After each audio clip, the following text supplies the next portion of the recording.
오른쪽에 은색 박스터의 탑을 열고 지나가더라고요. 천천히 지나가는데 너무나 여유로운 거예요.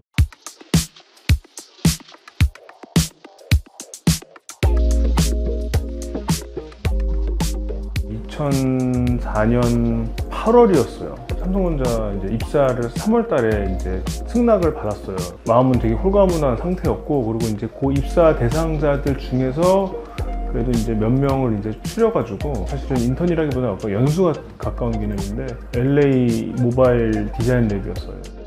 일단은 뭐 취업도 이제 해놓은 상태겠다. 그리고 이제 또 처음 외국에 이제 혼자 한 2달 동안 나가 있는 거고, 미국 서부라는 데가 굉장히 디자인 쪽으로도 영감이 넘치고, 그래서 굉장히 들뜬 마음으로 이제 가게 됐고, 저는 모든 게 새로웠어요. 그 당시에 모든 게 새롭고, 뭐 외국 디자이너랑 같이 일하는 것도 재밌었고, 일주일 동안 샌프란시스코 막 돌아다니고 여러 군데 이제 구경하고, 지친 상태로 이제 다시 운전을 해서 오는데, 그때가 일요일 오후 3시인가 차도 조금 막히고 나른하고 뭐 그런 상황이었는데, 오른쪽에 은색 박스터의 탑을 열고 지나가더라고요. 이렇게 천천히 지나가는데 너무나 여유로운 거예요. 이 리어 쪽에 특징이 좀 있어요. 이 리어 쪽이 약간 좀 둥글거든요. 빨간 탑이랑 은색 차, 그 다음에 그 특유의 휠 느낌이 있는데, 그게 완벽하게 매치되는 차였어요.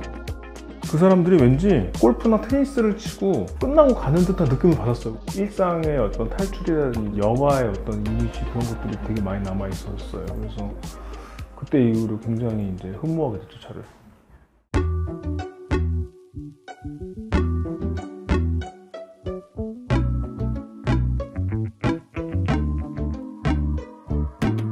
이거 자체를 예술품이라고 생각하거든요. 예술품을 타고 다닌다고 생각하기 때문에 얘를 이제 거의 최적의 상태로 계속 보존하려고 노력을 하죠. 세차도 사실 제가 하는데, 세차를 하면 면을 만질 수 있어요. 이 차에 갖고 있는 이 커브와 이 면들이 포르쉐가 정리가 엄청 잘 돼 있어요. 이 차의 그런 양감과 그 면 처리는 되게 완벽하거든요. 그런 것들을 사실은 세차하면서 더 확실하게 느낄 수 있어요. 휠 같은 경우도 제가 하나하나 손으로 손 넣어가지고 닦거든요. 그런 것들이 이제 어떤 이 자동차의 즐거움을 저한테는 더 배가시켜주죠.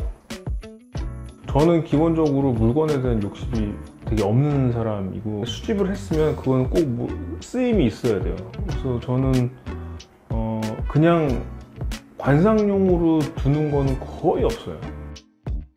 차도 마찬가지로 저는 사실은 직접 그 소리와 감촉과 뭐 핸들링과 가죽과 이런 것들을 모두 온전히 느껴야지 사실은 효용성이 좋은 거잖아요. 아마 우리나라 박스터 중에 제일 느리게 다닐 거예요. 차에 썬팅 필름도 없어요. 일단 모든 건 온전히 느껴봐야 된다. 순정주의거든요. 자동차에 있어서도 그렇고, 뭐 음식이건 제품이건 오브제건 창작자가 최선의 조합과 상태로 소비자에게 전달하려고 하는 게 순정이거든요.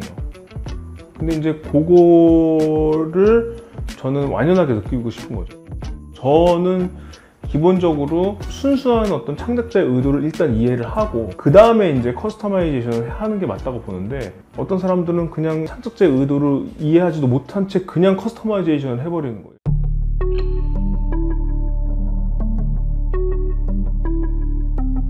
태국 섬을 갔다 왔는데, 거기서 문득 드는 생각이, 여행이나 뭔가 공연을 보거나 하는 이런 거보다 일상에서의 어떤 약간의 다른 느낌들이 사실 더 선명하게 더 머리에 안 친다는 느낌이 들더라고요. 그래서 저는 일상 안에서의 어떤 다른 어떤 루틴들이 더 엑스트라 오디너리한 것 같거든요. 일상 안에서의 생활이나 경험들을 되게 중요시하는 것 같아요, 저는. 무의식적으로. 일상을 어떻게 보면 그게 리추얼이잖아요, 리추얼. 근데 뭐 여행이나 이런 것들은 사실 리추얼은 아니거든요. 저는 그 리추얼 안에서의 자극을 더 강하게 인식을 하는 것 같아요. 보통 사람들이 영감을 받으려면 환경의 변화를 탓하거든요. 받아들이는 리시버의 상태가 중요하거든요. 리시버의 상태는 뇌의 상태. 근데 저한테는 일상의 리추얼 상태의 뇌 리시버 상태가 더 맑아요, 사실. 그렇기 때문에 더 선명하게 받아들이는 것 같아요. 결론적으로는 우연이지만 그건 저는 좀 필연이 있다고 보거든요. 우연이라는 것도 사실은 임계점들이 계속 내재적으로 차 있는 상태에서 우연히 캐치가 되지, 임계점이 안 닿으면 사실은 우연히 캐치가 안 되거든요. 그 얘기는 우연도 결국에는 필연이랑 연결이 되는 거죠.